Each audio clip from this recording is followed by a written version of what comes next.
Rev up your engine!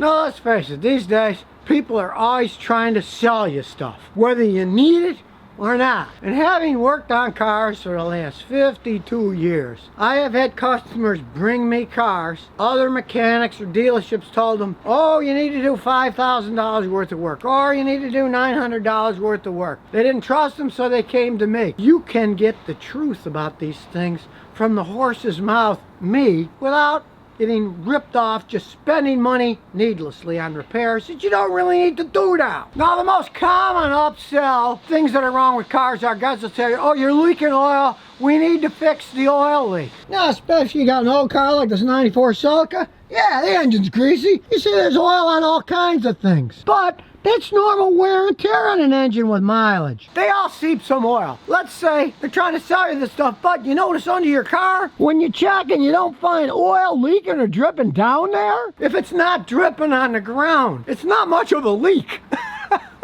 It's something that you often do not have to worry about. But conversely, let's say you never had oil dripping on the ground, but you go and have your car worked on, the oil changed, you get it back, and now oil's dripping. Well, that's generally something that the guys did either intentionally or unintentionally that makes your car leak now. Often it's something as simple as they didn't put a new gasket on the oil drain plug so that it seals and doesn't leak. I've seen that so many times. So of course it's always a good idea, look in your driveway, you don't see any fresh oil drips, you know your car's fine, but you get it worked on, all of a sudden there's drips. It's easily been something that they did wrong in the first place. Check the obvious things like, is this leaking where the oil drain plug is, or maybe around the oil filter because they didn't get it on tight enough. Always check the simple things first and don't be upsold an expensive job. But if it's not dripping on the ground, you have minor seepage like this engine, it's not getting on exhaust and burning and smelling, it's not leaking all over the electronics, that's something you can live with. This car's been that way for the last 10 years. I don't care. And in the case of older cars, yeah, you're gonna have things that, hey, they're perfectly fine for living with. They're not dangerous. You don't need to spend a small fortune replacing them either. The next big upsell is, oh, you need new struts for your car. As cars get old and wear, of course, the struts are gonna wear. It's just friction going up and down. But if it doesn't bounce too bad, you feel you have full control driving around when you corner, and when you look at the tires, you see that they're wearing evenly, and they're not worn on one side or have big divots coming out of them, odds are your struts are perfectly fine for driving around in. Especially if, let's say, you do a lot of city driving, you don't go on a highway all that often, and it's perfectly fine driving at 30, 35, 40 miles an hour. Heck, I've got a few customers driving around in really old 20, 30-year-old Toyota Camrys. They run perfectly fine, but they kind of ride like boats now. The struts are all worn off and you corner and they wobble around a little, but these people use them as just basic transportation city cars. Do you really want to spend over $1,000 putting good factory struts on all four wheels just for that? Hey, if you're happy or you're satisfied using it as a work car, tires aren't wearing weird, handle's good enough, you can just leave them alone. I've had customers, they were friends of customers originally, and they'd say, hey, you know, guy told me I needed new struts, so he put all four ones on my car, and it actually rides worse now than it did before. Could there be something else wrong? Well, of course, there could be something else wrong, but in one case, the guy went to a Sears, and he had the cheapest Sears struts put on his car. They did have some kind of a guarantee, and I told him, I said, this thing, those struts are horrible. They had a guarantee. I said, have them put your old ones back on. He did, and he said, you know, it actually rides better with the old ones than it did with these new cheap ones. Because you don't want to get conned on a repair. If they say, hey, this is going to cost $1,000 to replace them all, but hey, we can buy lower priced ones to save you a bunch of money, you might find that those lower priced ones, yeah, they cost less, but they're really poor quality. So you don't want to say, well, I'll put cheaper ones on to save money. You might not even want to put any on. Now, the next common thing you can live with is, say your car's engine is starting to burn some oil. If it's not overly excessive, people can drive them that way for years. Now, this 13-year-old Matrix burns no oil between oil changes. The 18-year-old Lexus, it doesn't burn any oil between oil changes either. But this 94 Celica does burn some oil. It burns about 3/4 of a quart every 3,000 miles when I change the oil. It does have about 240,000 miles on it too. Something like this, You just live with it. Ever since I bought this car used about 10, 12 years ago, it burned about the same amount. 3/4 of a quart every time I change the oil every 3,000 miles. Hasn't gotten any better, hasn't gotten any worse. You're certainly not going to rebuild an engine on an old car like this for that small amount of oil usage. But let's say you got a vehicle that burns more oil. Some guys will say, well, it burns a quart of oil every 800 miles, so I don't change the oil, I keep adding it in. No, big mistake. You still want to change the oil regularly. You still want to keep the vehicle maintained so dirt doesn't wear the engine more. Actually, the older an engine gets, the more important it is to do regular oil changes. You don't want to finish off a worn engine. You want to keep taking care of it. Because, of course, a newer car, all the metal's brand new, it can take a little more abuse than an older car can. I had a customer once, he bought a Cadillac from an old man, and it had 100,000 miles. It ran perfectly fine. But he was a young guy going to school at the University of Houston. Within 6 months, he personally destroyed that Cadillac. He didn't do any maintenance, and he drove it over 100 miles an hour all the time. He took a non-abused old car and then started abusing it. And guess what? 6 months later, the engine was going out, the transmission was going out. With an older car, you want to actually take better care because it's worn. Now, one of the next biggest upsells of things you might not have to do anything is your brake system. So many times I've had customers bring me cars and say, oh, my brakes, they're squeaking, they're making noise, I need new brakes. Well, being an honest mechanic, I learned that from my grandfather. My father was so mad at my grandfather sometimes because he was so honest. He said, Dad, you're not charging these people enough money for these repairs. We got to pay for the overhead of the garage and stuff. But one of the biggest oversells is, yeah, you need a brake job. Your brakes are making noise, so you need a brake job. Not necessarily. Learn how to check them yourself. Some cars, you don't even have to pull the wheel off. You can look inside through the hole of the slot with the fancy wheels. It's Matrix, look. You can look right inside. You can see the brake pads right there. You can see how thick they are without even pulling the wheel off. You can see there's still a whole bunch left on this. We'll get a better focus here. As you can see right here, the brake pads are really thick. Once that pad part on the inside is less than, say, the thickness of a nickel or a dime, it's time to change it. But these are real thick. You can check it without even pulling a wheel off. By their very nature, brake pads can often squeak, especially first thing in the morning. Brake pads squeeze the rotors. The rotors are made out of steel. We live on Earth. A lot of oxygen. What does the oxygen do?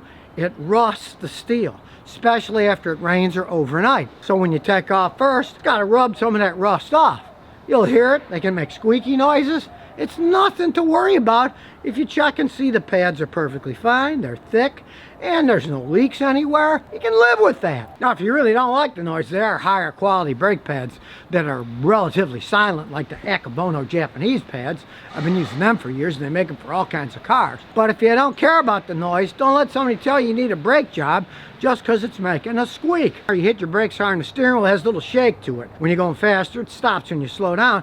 That generally means that your brake rotors are somewhat not perfectly flat, so when you stop at high speeds, that makes the steering wheel shake a little bit. Now, if you don't like that shaking, you can replace the brakes and the rotors, and it'll go away. It isn't necessarily going to harm anything. I had a customer with an old Mazda pickup truck, and man, his really shook. And he was an older gentleman. He didn't want to waste his money. He said, it's going to hurt anything?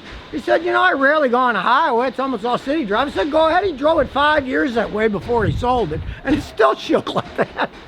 Now, the next thing you might not want to repair is, you got a car with some mileage on it, and occasionally it shifts a little weird between gears, has a little shudder, or maybe takes a little bit longer to shift into the next gear. Well, with age, a lot of automatic transmissions will do that, but still might have years of service left in them if you baby them. With today's modern computer-controlled transmissions that have actually been around for decades, the systems are so complex and they can get minor glitches, and even though it runs perfectly fine, every once in a while it'll miss a shift or shift a little bit higher. You can live with that. I've had customers live with that for ages.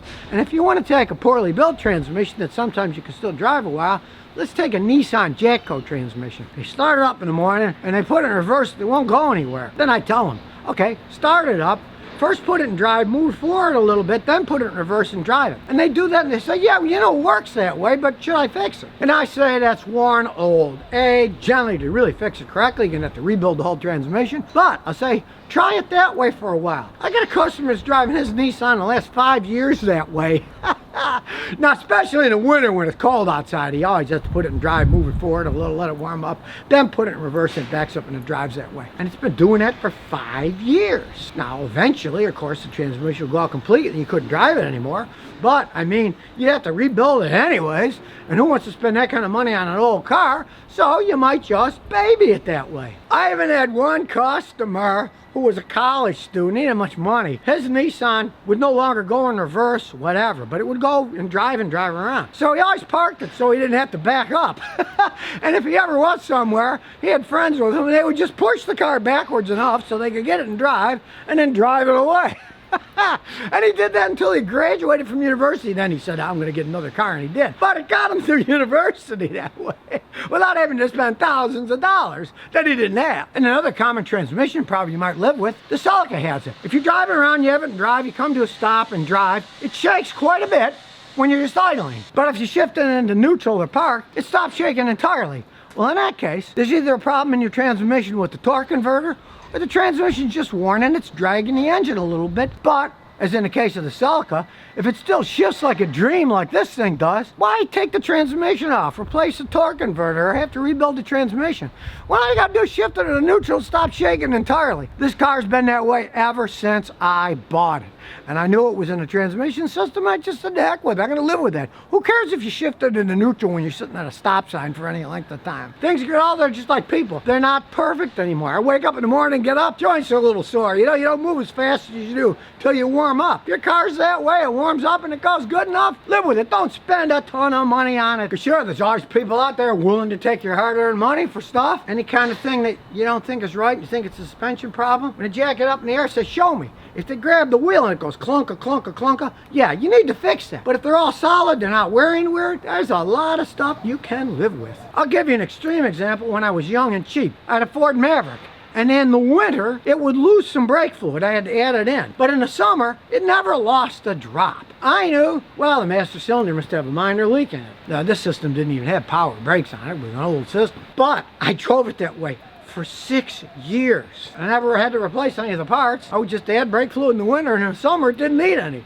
So there are things that you can live with, as long as the car runs fine. In the case of that old Maverick, the brake pedal was always hard. It stopped perfectly fine. It didn't have any problems. Now, if it would have been you step on the brake pedal and it would sink to the floor, it's no longer safe. Of course you're going to fix it. But if your pedal's hard the whole time, the car stops straight and hard, and you don't have any problems, hey, why spend a bunch of money? But that said, there's one thing that, in my younger days as a mechanic, you didn't care. A lot of guys went with it, didn't bother fixing it, but today you really have to, is exhaust leaks on your car. You're driving your car and you hear exhaust leaks. In the past, it was always dangerous. If you had carbon monoxide coming in, you could breathe it and the stuff can kill you or make you sick. Guys would crack their windows for that. But the older cars could run perfectly fine because they were simple. They had a carburetor on them, very simple systems for making fuel go in, and simple distributor systems. But modern cars are all computer run. And if you get an exhaust leak that you hear the noise, that eventually will seriously affect how the car runs, how the car wears, because the computer system uses the oxygen sensors to measure how rich or lean the car is running. So it sets all the parameters for the ignition timing and how much fuel the fuel injector spray in. A very complex system. And if there's an exhaust leak, especially one you can hear that's loud enough to mean it's a reasonable size hole, that exhaust leaking out allows air to get into the system, and it will make the sensors give some crazy data to the computer. The computer's going to get confused, and then the real air-fuel ratio that makes it run right is probably going to be off all the time. That'll ruin the catalytic converter, the oxygen sensors. It can really mess things up. Now, this is an extreme example, but I've seen in some cars, it will actually get the exhaust system, the catalytic converter, to glow red hot. That's a bad thing. So if you do have an exhaust leak in a modern car, you want to fix it. You don't want to let that slide by. But thank goodness that's a problem that really isn't that big of a deal these days. When I was younger, the exhaust systems were just made out of steel, which rusts, and they get holes and break off all the time. But for ages now, most of the parts have been, they have part aluminum in them, and they don't rust much. Take example, this 94 Celica, it still has the original muffler on it, doesn't leak, doesn't make any noise. So you're not going to have exhaust problems like you did when I was young. When I was young, cars were always getting exhaust leaks in them. But if your car gets one today, maybe a gasket's blown, or you hit something that knocked a hole in it, you want to fix that sooner than later. You don't want to let that slide. So now you know a few things about repairs that your car may not actually need to have done. You want to be safe, but you don't want to waste your money fixing something that really is no big deal. So if you never want to miss another one of my new car repair videos, remember to ring that bell.